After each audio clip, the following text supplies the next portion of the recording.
প্রাকৃতিক দুর্যোগে আমাদের ফসল নষ্ট হচ্ছে। এর সমাধান দিন, সমাধান দিন, হে সমাধান বাবা।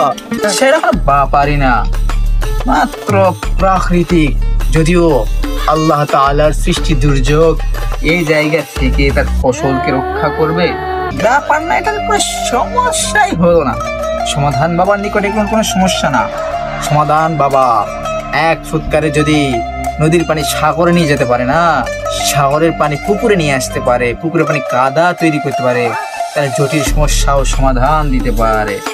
তোমরা আশপাশে বড় কোনো নলকূপ স্থাপন করবে, যদি তাতেও না হয়, আচ্ছা যে নলকূপ স্থাপন করতে পারতিস না, আধুনিক উপায় আমাকে বলবে, আমি ব্যবস্থা করে দিব।